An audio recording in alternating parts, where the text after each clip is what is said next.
Tarbiyah Sunnah Channel. Lillah, nyunnah, merenah. Yuk belanja di Tarbiyah Sunnah Mart. Dengan belanja di Tarbiyah Sunnah Mart, Anda turut berpartisipasi dalam dakwah yang diselenggarakan YTS. Baik, bismillahirrahmanirrahim. Assalamualaikum warahmatullahi wabarakatuh. Alhamdulillah, wassalatu wassalamu ala rasulillah wa ala alihi wa ashabihi wa mawalah wa man tabi'ahum bi ihsanin ila yaumil qiyamah. Wa ba'd. Alhamdulillah kita jumpa kembali dalam pembahasan kitab Bulughul Maram. Kita kebetulan sudah masuk kitab Siyam.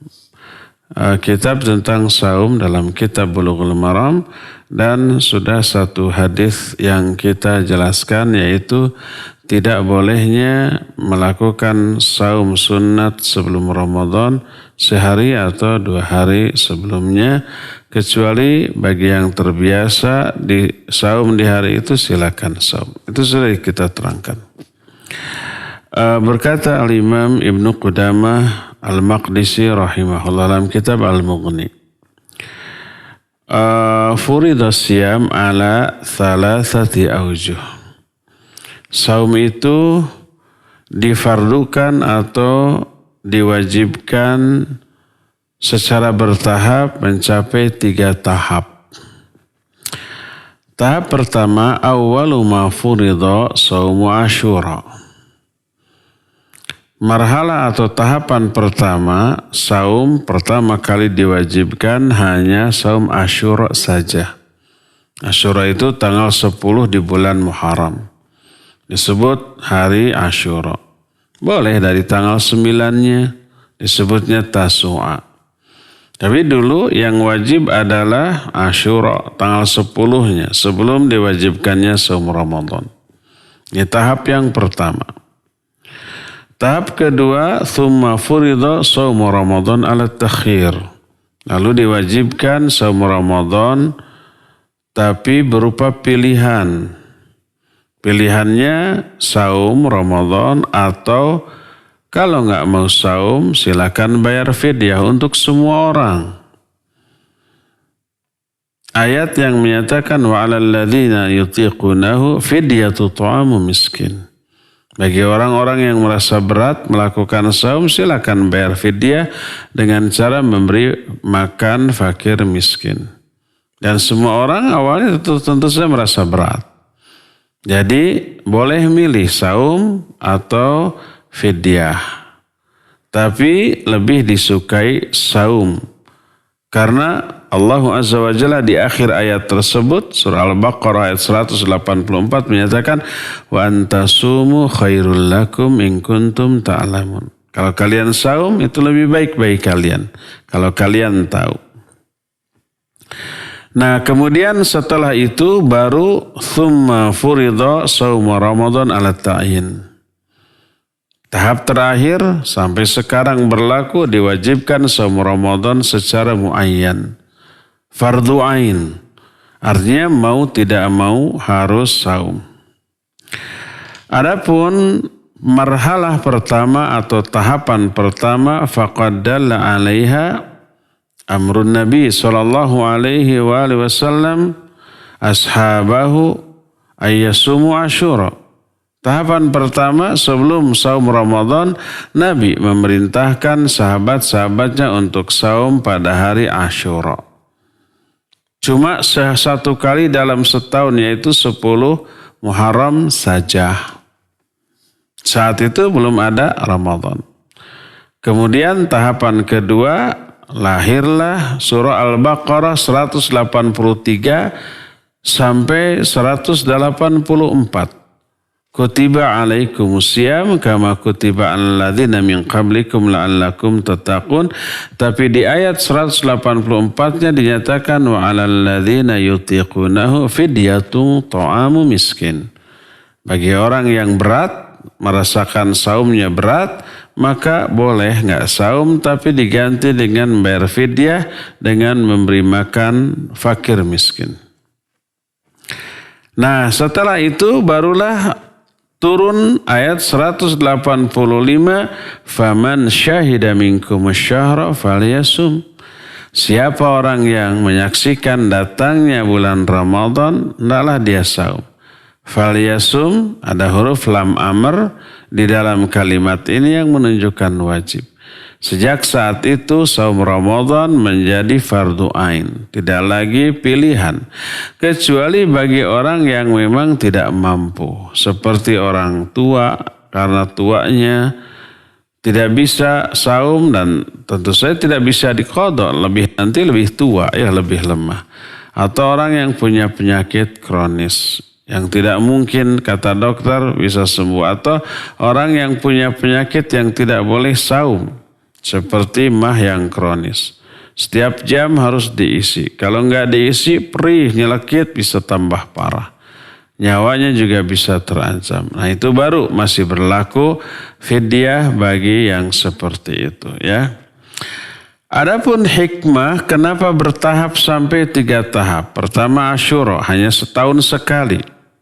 Kedua boleh wajib saum tapi boleh bayar fidyah juga.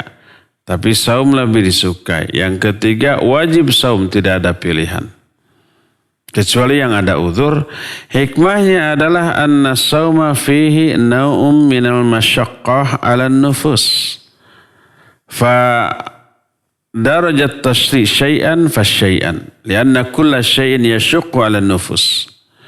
Fa Allah azza wa jalla bihikmatihi wa rahmatihi yulzimul ibad bihi syai'an fa syai'an. Hikmahnya adalah bahwa saum itu berat. Di dalamnya terkandung penderitaan, lapar, haus dalam jangka waktu yang cukup panjang, seharian, lebih dari 12 jam. 13,5 lah kalau di kita ya. Kalau di negeri-negeri Timur Tengah, kalau musim panas, siangnya bisa 14 jam. Kalau musim dingin, siangnya bisa lebih pendek lagi, cuma 11 jam kira-kira. Tapi kalau di negara-negara yang mengalami 4 musim, di Amerika, di Eropa, di Asia Timur gitu, atau daerah selatan di Australia mengalami 4 musim, kalau musim panas bisa 20 jam siangnya. Musim panas kalau daerah Eropa, Amerika atau daerah Asia Timur itu kira-kira mulai bulan Juni, Juli, Agustus itu sudah panas. Ya, puncaknya Agustus. Itu bisa sholat subuh jam 2, maghribnya jam 10. Berapa jam coba ya? 20 jam. Jadi ada unsur masyaqqah, penderitaan yang luar biasa. Kita di negara tropis enak. Musim apapun kan kita cuma 2 musim. Musim hujan dan musim tidak hujan. Kemarau. Musim kemarau atau musim hujan. Itu perbedaan waktunya nggak begitu besar. Mau musim apapun tidak ada perbedaan yang berarti. Ya, sama saja. Tapi kalau di negara Amerika, Eropa, Cina, Rusia apalagi gitu ya, Korea, Jepang seperti itu. Yang ada musim-musim dinginnya dan musim panasnya bisa sangat-sangat panjang. Sebaliknya kalau musim dingin, siangnya pendek ya. Salat subuh jam 7, jam 4:30 sudah maghrib, sudah buka. Bekas sahur aja masih kenyang itu tadi. Makanya kalau mau Ramadan ke Eropa, datanglah di musim-musim dingin ya. Mulai bulan November, Desember gitu, Januari. Nah, enak ya. Tak terasa. Dari segi itu otomatis nilai pahalanya juga beda ya. Semakin hebat penderitaan, semakin besar pahala. Jadi saum itu mengandung unsur penderitaan. Jadi kalau langsung saja tidak akan kuat atau terasa berat, maka disyariatkan secara tadarruj, sedikit demi sedikit, step by step, selangkah demi selangkah. Atau jangankan saum yang total tidak boleh makan dari mulai subuh sampai maghrib gitunya. Orang menjalani diet saja untuk menurunkan berat badan umpamanya. Masih boleh makan buah-buahan, sayur-sayuran, lotek, gado-gado seperti itu. Yang tidak boleh itu makan makanan yang berkarbohidrat, ya, kandungan karbohidrat atau gula yang tinggi. Nasi seperti itu, roti harus dihindarkan, tepung-tepung, gorengan gitu. Tapi masih boleh makan lotek, gado-gado, makan buah, makan sayur. Itu aja sudah banyak yang tidak kuat, ya enggak?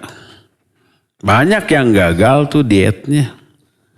Nah, ini berat, menunjukkan itu berat. Apalagi ini saum ini total tidak makan, tidak minum, tidak melakukan hubungan suami istri. Maka segala sesuatu yang berat bagi jiwa, Allah Azza wa Jalla yang maha bijak, yang maha mengerti tentang kondisi manusia baik aspek lahirnya ataupun batinnya, dan amat penyayang kepada makhluknya, mewajibkan saum secara bertahap. Seolah-olah tahapan itu adalah latihan, step atau langkah latihan agar pada puncak dari perintah maka mereka sudah kuat, sudah terbiasa. Ini sama sebanding dengan diharamkannya khamr. Pada saat itu para sahabat terbiasa minum khamr, terbiasa mabuk. Sebelum Islam datang, setelah Islam datang, mereka masih tetap dengan mabuknya. Sudah kecanduan. Orang yang sudah kecanduan baik secara fisik ataupun secara psikis, luar biasa penderitaannya. Secara psikis ya jelas ya, sudah terbiasa minum, ini tidak gitu. Secara fisik juga karena memang tubuh kita membutuhkan alkohol, tapi dalam jumlah yang cukup. Dan tubuh kita memproduksi alkohol yang dibutuhkan. Tapi begitu alkohol itu terpenuhi dengan minuman, terus minum, alkoholnya terpenuhi, maka tubuh itu berhenti memproduksi alkohol. Karena sudah tercukupi dari minuman. Jadi pas suatu saat berhenti minum, minuman yang memabukkan yang mengandung alkohol, tubuh karena sudah berhenti produksi, tidak memproduksi, maka tubuh ini membutuhkan alkohol, akhirnya menggigil gitu ya, lemas seperti itu. Bayangkan beratnya orang terbiasa mabuk kemudian berhenti. Oleh karena itulah maka tahapan pengharaman terhadap mabuk sampai 4 tahapan. Tahapan pertama dibolehkan, masih belum diharamkan. Oleh karena itulah maka Allah Azza wa Jalla saat itu belum langsung memberikan warning atau apapun ketika awal-awal disebarkannya Islam tentang mabuk ini. Baru tahapan kedua. Tahapan keduanya Allah menyatakan dalam surah Al-Baqarah ayat 219, Yas'alunaka 'anil khamr wal maisir qul fihima ithmun kabirun wa manafi'u linnas wa ithmuhuma akbaru min naf'ihima. Mereka bertanya kepada engkau hai Muhammad tentang khamr dan judi, mabuk dan judi. Jawab olehmu, di dalam 2 perkara itu ada dosa yang besar tapi ada manfaat bagi manusia. Tapi dosanya jauh lebih besar daripada manfaatnya. Nah saat itu sudah ada peringatan, belum haram. Belum haram. Baru yang ketiga, ya ayyuhalladzina amanu la taqrabus shalah wa antum sukara hatta ta'lamu ma taqulun. Hai orang-orang yang beriman, janganlah kamu mendekati sholat dalam keadaan mabuk. Sudah mulai ada larangan. Karena apa? Karena ada kasus orang dalam keadaan mabuk sholat. Karena mabuk saat itu belum diharamkan. Dalam keadaan mabuk dia sholat. Di dalam sholatnya dia membaca surah Al-Kafirun. Tapi dengan bacaan yang terbalik. Ini riwayat yang sahih demikian. Harusnya Al-kafirun itu wala ana abidum ma'abadtum wala antum abiduna ma'abud. Ini terbalik, ana abidum ma'abadtum wa antum abiduna ma'abud. Harusnya aku tidak akan menyembah Tuhan yang kamu sembah, kamu juga tidak akan menyembah yang kami sembah. Harusnya kan begitu. Ini malah ana abidum ma'abadtum, aku penyembah Tuhan yang kamu sembah, wa antum abiduna ma'abud, kalian pun akan menyembah Tuhan yang kami sembah. Kan fatal sekali kan? Ini riwayat yang sahih. Adapun riwayat apa yang sering diceritakan oleh para mubalik dengan mengatakan enggak kelar-kelar, wala antum abiduna ma'bud wala ana abidum ma'abadtum wala antum abiduna ma'bud wala ana abidum ma'bud, itu enggak ada riwayat itu. Umumnya dai yang menceritakan itu dengan mimik yang lucu sekadar untuk mengundang tawa. Padahal enggak ada riwayat itu. Yang benar adalah salah lafaz.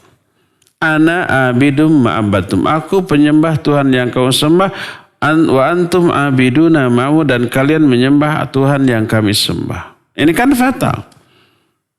Akhirnya turun ayat surah An-Nisa ayat 43, ya ayyuhalladzina amanu la taqrabus shalah wa antum sukara hatta ta'lamu ma taqulun. Hai orang-orang yang beriman, janganlah kalian mendekati sholat dalam keadaan kalian mabuk sampai kalian mengetahui apa yang kalian omongkan. Kalau dalam keadaan mabuk kan tidak tahu apa yang diomongkan ya, karena hilang kontrol akal pada ucapan dan tindakan. Itu mabuk. Nah, jadi saat itu masih boleh mabuk, tapi pas mau sholat jangan ya. Sudah ada larangan mabuk menjelang sholat. Barulah tahap akhir diharamkan secara mutlak. Sebagaimana tertuang dalam surah Al-Maidah ayat yang ke-90, ya ayyuhalladzina amanu innamal khamru wal maisir wal ansab wal azlam rijzun min amali syaitan fajtanibuhu la'allakum tuflihun. Hai orang-orang yang beriman, sesungguhnya khamar, mabuk, maisir, judi, apapun bentuk judinya, tumpangan, badminton, bisa judi, bisa. Umpamanya yang kalah bayar kok, yang kalah harus mentraktir yang menang, ya, yang kalah harus ini. Nah, itu judi, apapun bentuknya, bisa badminton, bisa main bola, bisa tinju gitu. Bisa pingpong, pokoknya yang kalah pingpong 5 set ini harus traktir buka saum bersama. Judi itu. Apalagi main kartu. Walaupun tumpangannya bukan uang, bukan makanan. Yang kalah nanti harus traktir. Tidak. Atau tumpangan itu dengan hukuman. Yang kalah dihukum. Hukumnya itu dicoret sama spidol gitu ya. Sama arang. Atau siapa yang kalah harus minum. Kalah terus, bunghak. Hukuman. Itu tetap judi. Tumpangan dengan hukuman. Tidak boleh ya. Apalagi sabung ayam, tumpangan. Judi. Yang kalah, bayar. Yang menang, memperoleh bayaran. Itu maisir. Innama al-khamru wal maisir. Wal ansab wal azlam. Rijzun min amali syaitan. Hanyalah khamar atau mabuk, judi, ya, kemudian ansab, kemudian azlam, itu semua najis dari perbuatan setan, maka jauhi oleh kamu. Barulah ini menjadi haram setelah Allah Azza wa Jalla memberikan tahapan-tahapan agar kaum muslimin secara mental dan fisik siap menghadapi pengharaman ini. Akhirnya karena jiwanya sudah terbiasa terlatih, pas benar-benar diharamkan, maka mereka sudah siap lahirnya dan batinnya. Berdasarkan hal itu begitu turun ayat yang mengharamkan ini, ada orang yang sedang minum, dengar ayat ini langsung dilemparkan. Kemudian diberitahukan ke orang-orang, maka orang-orang yang memiliki stok minuman yang cukup banyak, karena mereka nyimpen tuh kayak kita nyimpen air mineral di dispenser, dispenser bukan merek ya, alat kan ya. Air mineral begitu ya, selalu itu harus. Minumnya selalu. Mereka punya stok minuman yang memabukkan. Itu langsung dari gentong-gentong, panci-panci, wadah-wadah mereka itu ditumpahkan ke jalan-jalan. Sampai jalan-jalan itu kata orang Sunda mah segak bau alkohol. Segak ini tidak ada terjemahannya. Jadi bau alkohol yang menyengat begitu ya. Nah sejak saat itu maka barulah haram dan jiwa dan raga kaum muslimin sudah siap menerima pengharaman ini. Oleh karena itulah maka tadarruj atau bertahapnya baik mau mewajibkan sesuatu atau mengharamkan sesuatu yang sudah menjadi kebiasaan merupakan bukti rahmat dan kasih sayang Allah Azza wa Jalla kepada hambanya. Itulah tahapan kewajiban atau kewajiban saum sampai ada 3 tahapan tadi. Pertama, hanya diwajibkan saum Asyura. Yang kedua, turun perintah saum di bulan Ramadan secara takhir, memilih. Otomatis yang Asyura berubah menjadi sunnah sampai sekarang. Yang keduanya boleh memilih saum atau fidyah, tapi lebih utama saum. Tapi kalau kurang kuat atau berat saum, silakan fidyah. Wa antasumu khairul lakum, tapi saum lebih disukai. Baru yang ketiga, secara total mutlak tidak boleh fidyah. Wajib saum secara fardu ain kecuali yang punya uzur. Ya, inilah 3 tahapan kewajiban saum yang Allah Azza wa Jalla turunkan kepada manusia. Ya cukup ya sampai di sini saja, dan kita masih punya sisa waktu sampai jam 5 untuk bertanya jawab. Dipersilakan kepada para pendengar dan pemirsa untuk mengajukan pertanyaan baik lewat telepon ataupun melalui WA dan SMS.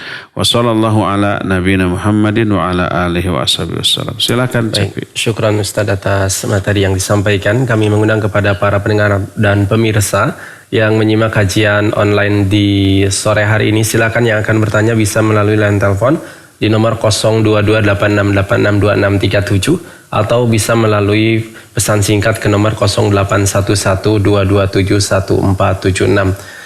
Sambil menunggu telepon Ustaz, ada pesan singkat yang masuk. Baik, ada telepon dulu yang masuk. Silakan. Baik, silakan. Halo. Halo. Yang telepon silakan. Ya, silakan sudah masuk. Assalamualaikum. Waalaikumsalam. Dengan Ibu siapa di mana, Maaf? Ibu Asti di Turangga. Ibu Asti di Turangga, silakan Ibu. Begini Ustaz, kalau kita misalkan bayar fidyah ya, misalkan hari ini enggak, terus besok digabung sama yang besok bisa enggak? Terus sama pasti lupa lagi. Ya. Itu dulu aja Ustaz, makasih. Assalamualaikum. Waalaikumsalam warahmatullahi wabarakatuh. Ya, Ibu Asti di Turangga ada 2 pertanyaan, satu tentang fidyah, satu lupa lagi. Iya, membayar fidyah adalah amal soleh. Lebih cepat lebih baik. Wasari'u ila maghfiratin min rabbikum wa jannatin arduha samawati wal ard wa 'indatil muttaqin. Bersegeralah kalian menuju ampunan Allah dan menuju surga. Maknanya adalah bersegera melakukan ibadah dan amal soleh. Jadi termasuk fidyah adalah amal soleh, pengganti dari saum. Lebih segera lebih bagus. Jadi kalau kita ada kemampuan ya, berupayalah untuk menunaikan sesegera mungkin.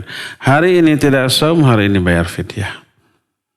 Tapi andai umpamanya belum ada kemampuan atau secara teknis masih riweuh, masih rempong gitu ya. Akhirnya dirapel sama besok, sama seminggu kemudian gitu ya. Umpamanya dihitung nih seminggu berarti 7 hari, ya siapkan aja 7 nasi kotak dengan menu yang biasa kita makan sehari-hari. Jangan licik ya, sehari-hari menunya sama daging, pas fidyahnya sama peda. Tidak boleh. Harus yang biasa kita makan. Kalau bervariasi kadang daging, kadang peda, ya tengah-tengahnya ya. Maka boleh saja ya, umpamanya seminggu kemudian saya akan bayar fidyah. Dipesan dari sekarang 7 porsi makanan. Boleh. Atau dengan mentahnya dengan beras 1,5 kilo. Boleh saja ya. Ya kalau umpamanya tidak memungkinkan di hari tersebut. Tapi sekali lagi lebih cepat, lebih segera itu lebih baik. Tapi andai tidak segera karena ada sesuatu maka dibolehkan membayar fidyah ya. Sampai beres Ramadan baru di Syawal baru bayar fidyah boleh-boleh saja. Tapi sekali lagi yang terbaik adalah yang lebih cepat. Wallahu a'lam. Ustadz atas jawabannya. Pertanyaan selanjutnya dari pesan singkat. Ustadz, bolehkah membayar puasa wajib yang tertinggal beberapa tahun yang lalu dibayarnya tahun sekarang? Silakan Ustadz. Iya, bukan boleh tapi harus. Kalau tahun lalu, 2 tahun lalu belum kebayar ya. Sekarang baru sempat ya, sekarang wajib, jangan ditunda lagi tahun depan ya. Apakah jadi double? Tidak. Allah Azza wa Jalla menyatakan fa'iddatum min ayyamin ukhar ya. Jadi ganti di hari-hari lain sebanyak hari-hari yang ditinggalkan. Tidak lantas bertambah walaupun sudah berlalu 1 atau 2 tahun. Dosa apa tidak? Kalau alasannya karena melalaikan dosa ya. Tapi kalau ada uzur umpama yang tidak memungkinkan untuk mengqadha tahun-tahun lalu baru sekarang, maka insya Allah dimaafkan. Tapi yang jelas wajib dibayar itu qadha ya. Wallahu a'lam. Silakan. Sudah ada telepon yang masuk lagi. Silakan. Halo. Halo. Assalamualaikum. Waalaikumsalam. Dengan Ibu siapa di mana? Ya, saya dengan Ibu Evi di Bandung. Bu Evi di Bandung. Silakan. Pertanyaannya Ibu, silakan. Iya, Assalamualaikum warahmatullahi wabarakatuh, Pak Ustaz. Assalamualaikum warahmatullahi wabarakatuh. Ya, saya mau tanya, ini kan anak saya yang hamil. Kemudian saya sebagai anak saya kan di Jakarta, Pak Ustaz. Saya kan posisi di Bandung. Boleh nggak saya yang membayarkan fidyahnya untuk anak saya? Terima kasih Pak Ustaz. Assalamualaikum warahmatullahi wabarakatuh. Waalaikumsalam warahmatullahi wabarakatuh. Ya, Bu Evi di Bandung. Anaknya hamil sekarang dan tidak saum. Jadi dia wajib membayar fidyah ya. Karena ini adalah amal dia pribadi. Lebih utama suruh anaknya mengeluarkan dari uang sendiri ya. Kalau dia punya gaji, punya penghasilan atau punya uang tabungan, suruh dari uang sendiri karena ini ibadah fardiyah, ibadah individual ya. Kalau dia nggak punya, suruh suaminya yang menghandle itu. Tapi kalau umpamanya ibu berbaik hati membayarkan ya, maka itu sedekah bagi ibu untuk anak ibu. Kemudian anak ibu menunaikan itu sebagai fidyah. Boleh, ibu nanti punya pahala. Pahala sedekah kepada anaknya ya. Wallahu a'lam bishawab. Silakan. Syukran Ustaz atas jawabannya dan kembali kepada penelpon yang ada. Silakan. Halo. Assalamualaikum. Waalaikumsalam. Dengan Bapak siapa di mana? Dengan Bapak Heri ini. Pak Heri di Ya, di mana Bapak? ya. Ya, silakan. Mau bertanya Ustaz. Silakan. Apaan? Ini kan misalnya kita sudah berhijrah ya Ustaz ya. Apakah penampilan kita juga harus berubah seperti hijrah itu Ustaz? Maksudnya apakah penampilan misalnya kalau kita sudah berhijrah, apakah kita merubah penampilan kita Ustaz? Terus satu lagi Ustaz. Ya. Halo. Iya, silakan, Iya, Pak. Misal di lingkungan sekitar kita misalkan ada kegiatan semacam kayak selamatan atau misal 7 hari, 100 hari dan namanya mendak 1 tahun. Itu kalau kita dapat misal kayak apa itu? Kiriman. kiriman itu hukumnya gimana ya Ustaz ya? Iya. Apakah kalau kita akan ikut mendukung kebijakan itu atau gimana Ustaz? Terima kasih Ustaz. Iya. Jazakallah khair. Wa jazakallahu khairan. Pak Heri ya, mungkin di Bandung, barakallahu fik. Ada 2 pertanyaan. Pertanyaan pertama, bila kita sudah hijrah, maksud hijrah di sini adalah tadinya cuek kepada ajaran Islam, tidak pernah ngaji, sholat belang-belang atau ala kadarnya di rumah, lalu dapat hidayah, lalu hijrah. Akhirnya semua kewajiban dilaksanakan, semua yang haram-haram dijauhi. Ya, ngaji menjadi rajin. Apakah penampilan juga harus berubah? Iya, yang pertama ibadah dan amal soleh, yang kedua akhlak harus berubah, wajib berubah. Dari buruk menjadi baik, ya, termasuk pergaulan harus berubah. Asalnya bergaul dengan orang-orang yang nggak benar, yang membawa kita kepada keburukan. Sekarang pindah lingkungan pergaulan kepada orang-orang yang soleh, berilmu, agar kita terimbas. Otomatis penampilan akan terpengaruh juga, ya. Nah, apakah wajib merubah penampilan? Tergantung. Kalau selama ini penampilannya adalah penampilan yang diharamkan, seperti umpamanya rambut diwarna-warni, lidah pakai anting, kalau laki-laki telinganya pakai anting, ya, terus pakai tato seperti itu, ya.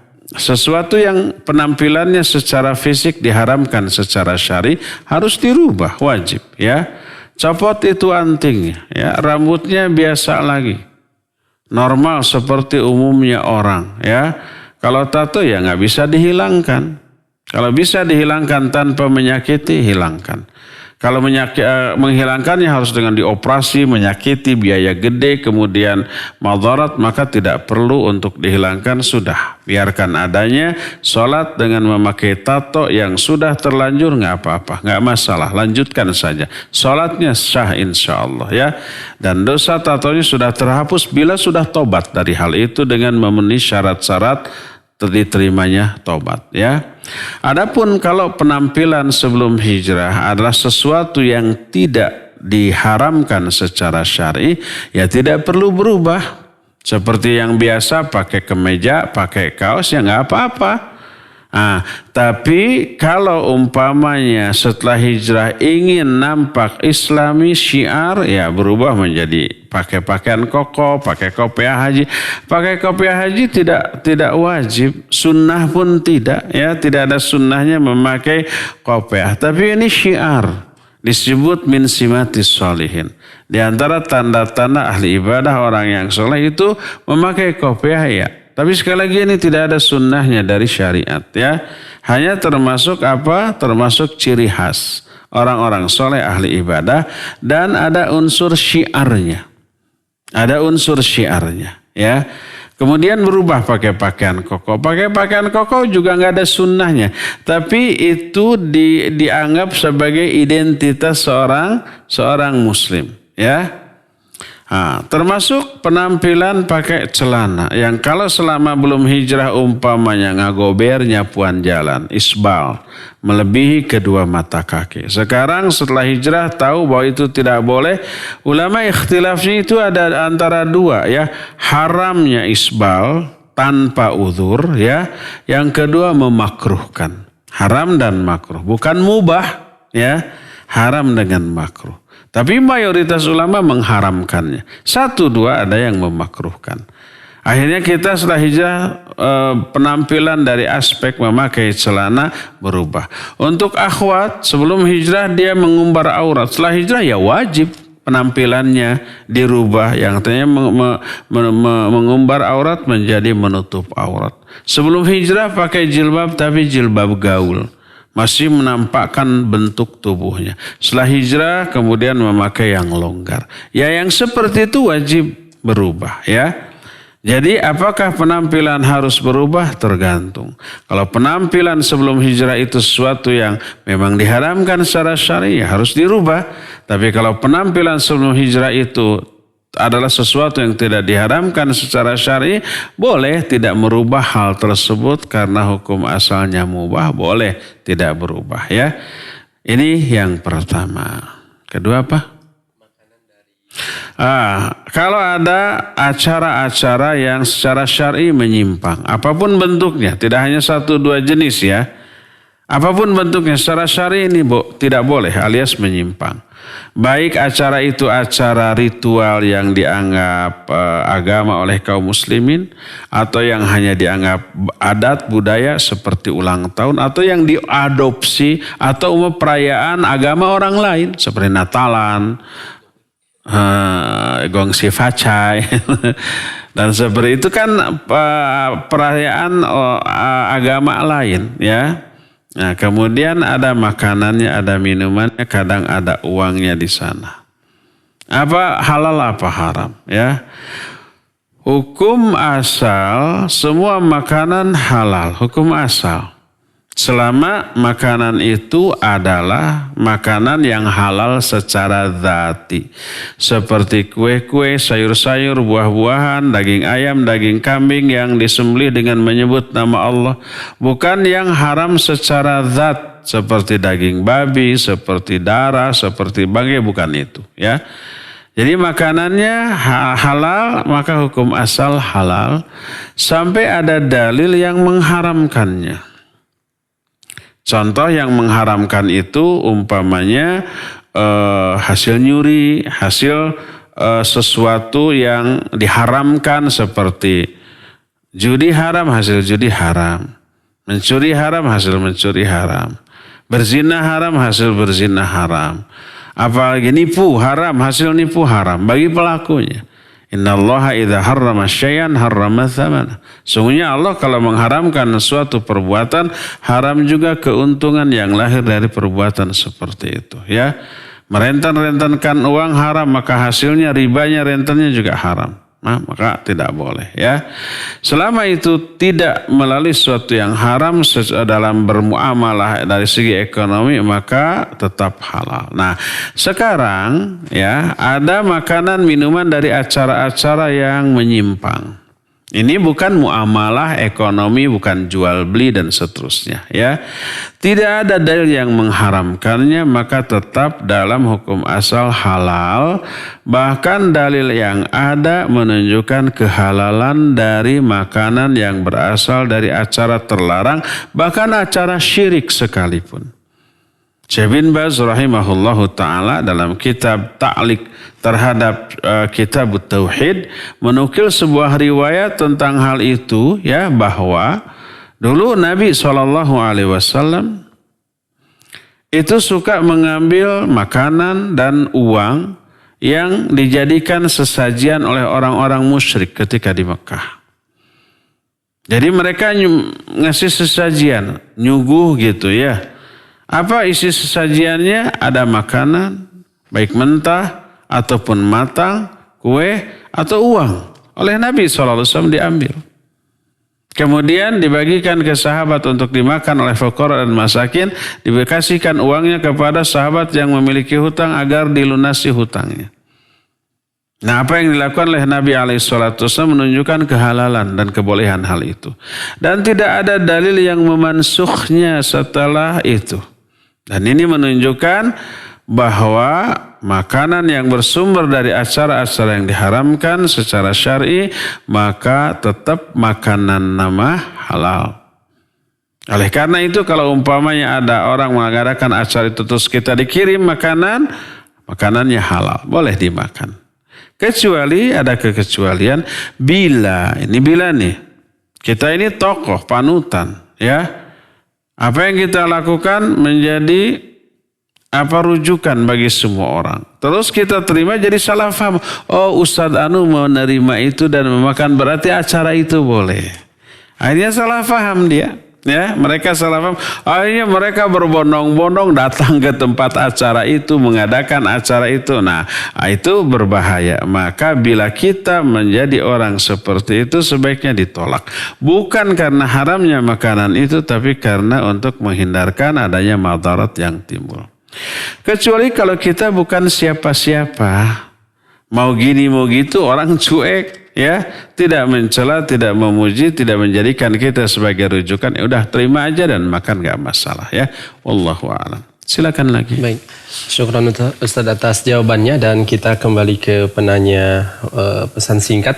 Dari Ami di Jawa Tengah mau bertanya Ustadz, ibu saya setiap 2 minggu sekali harus disuntik hormon sebagai pengganti transfusi darah. Bagaimana hukumnya ketika disuntik ibu dalam kondisi berpuasa? Syukran wa jazakallahu khairan atas jawabannya. Silakan Ustaz. Afwan wa jazakallahu khairan. Suntikan yang dimasukkan atau infusan yang dimasukkan ke dalam tubuh, tapi tidak melalui mulut, tidak melalui tenggorokan, ya, dan tidak masuk ke lambung, seperti suntikan. Maka apakah suntikan itu batal atau tidak? Tergantung apa isi yang disuntikan. Kalau isi yang disuntikan tidak menggantikan fungsi makan dan minum. Sebelum disuntik lapar, haus, lemas. Setelah disuntik tetap aja lapar, haus, dan lemas, malah tambah umpamanya. Karena yang dimasukkannya obat umpamanya ya. Maka itu tidak membatalkan saum kita.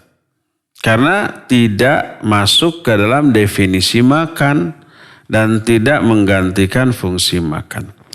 Adapun kalau yang disuntikannya itu sari makanan, termasuk darah, transfusi darah, ya, atau infus yang dimasukkan sari makanan, atau vitamin, termasuk hormon. Saya nggak tahu apa hormon masuk nutrisi atau tidak ya, yang berpengaruh. Tadinya lapar, setelah disuntik jadi kenyang.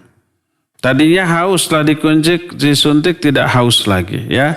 Tadinya lemas, setelah dimasukkan obat itu menjadi seger, jag-jag atau kuat lagi. Berarti yang dimasukkan adalah pengganti fungsi makan, maka batal saumnya ya. Nah, saya tidak tahu hormon tersebut apakah menggantikan fungsi makan atau tidak. Wallahu alam. Kalau ya menggantikan fungsi makan berarti batal, tidak boleh ya.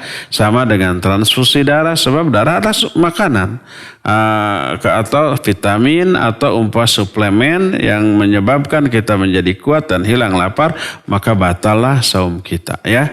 Demikian wallahu alam. Terakhir ya, ada telepon Ustaz atas jawabannya dan udah ada telepon yang masuk. Halo. Halo, assalamualaikum. Waalaikumsalam warahmatullahi wabarakatuh. Dengan ibu siapa di mana? Mohon maaf. Dari Umu Fifa Pekanbaru. Oh iya, silakan Umu. Silakan. Begini, bagaimana cara menentukan arah kiblat pada saat kita sedang di tengah hutan?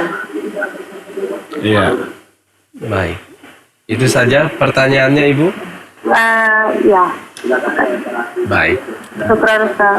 Ya, Assalamualaikum warahmatullahi wabarakatuh. Waalaikumsalam. Umu siapa? Umu Sifa kalau Umu tidak Sifa di Pekanbaru. Mungkin hasil TV atau Hidayah, Radio Hidayah ya. Bagaimana cara menentukan arah kiblat ketika kita di suatu tempat yang kita nggak tahu, di hutan atau di apa? Sama, saya juga nggak tahu. Itu mah bukan kapasitas ustadz ya, tapi kapasitas entah ahli astronomi ya.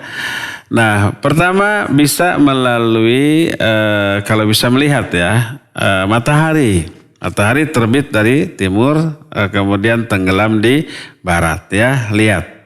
Jadi begitu matahari pagi-pagi matahari ke sana, oh berarti itu timur, berarti barat, sana berarti kiblat ke arah barat, sedikit nyerong ke kanan karena posisi kiblat bagi orang Indonesia barat, kemudian menyerong ke kanan sedikit, kira-kira berapa ya, 25 derajat ya. Itu kalau bisa melihat matahari ya. Kalau tidak, tapi bawa HP. Di HP-nya ada aplikasi kompas atau penunjuk arah kiblat ya. Kalau nggak punya, download dulu ya. Kalau ada sinyal dan ada kuota di sana. Itu harus ada sinyal dan kuota nggak? Harus ya. Kalau tidak ada nggak jalan ya. Iya, ya kalau ada sinyal, ada kuota silakan ya download dulu, kemudian diputer-puter ada petunjuk, kemudian simpan nanti menunjuk arah kiblat.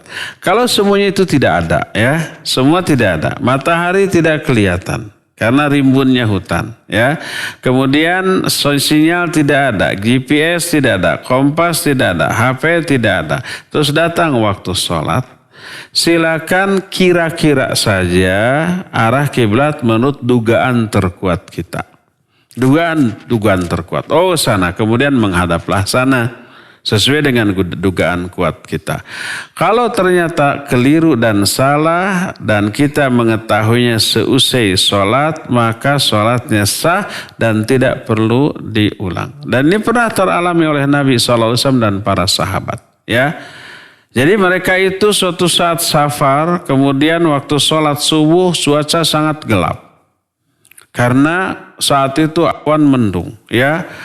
Nggak tahu arah kiblat, lalu dikira-kirakan. Selalu sholat. Ternyata esoknya atau pas pagi hari matahari terbit, oh tadi kami mengarah bukan ke arah kiblat. Tapi Nabi dan para sahabat tidak mengulang kembali sholatnya. Nabi SAW tidak menyuruh sahabat untuk mengulang sholatnya. Beliau juga tidak mengulang sholatnya. Karena apa? Karena ketidaktahuan secara hissi tentang arah kiblat. Secara hissi itu realita arah kiblat kita tidak tahu.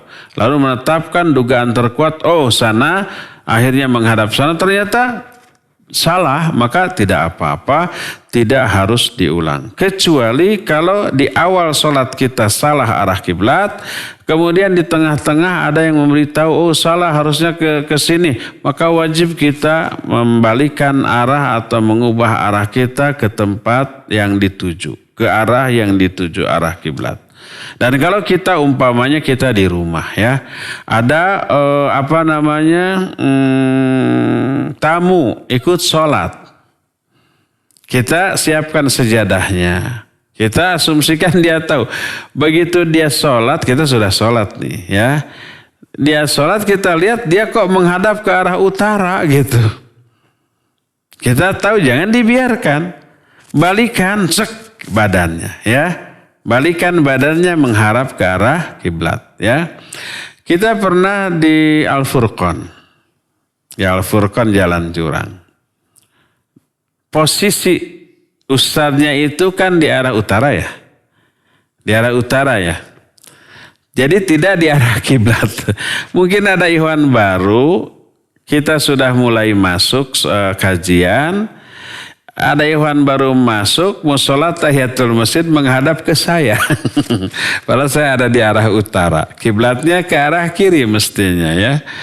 Kita melihat langsung saya itu tolong dibalikan begitu ya. Jadi wajib bagi kita ta'awun al-birri wat taqwa untuk mengarahkan orang itu ke arah kiblat yang benar ya kalau kita tahu. Jadi kalau kita sedang sholat awalnya arah kiblatnya salah, kemudian di tengah-tengah ada yang ngasih tahu, maka kita belok ya. Kalau kita melihat orang lain arah kiblat salah, kita balikan saja orang itu menuju ke arah kiblat ya. Demikian wallahu a'lam bishawab. Cukup ya sampai di sini untuk sore hari ini. Maaf sampai jam 5 saja. Esok dan lusa dan seterusnya seperti biasa sampai 5:30.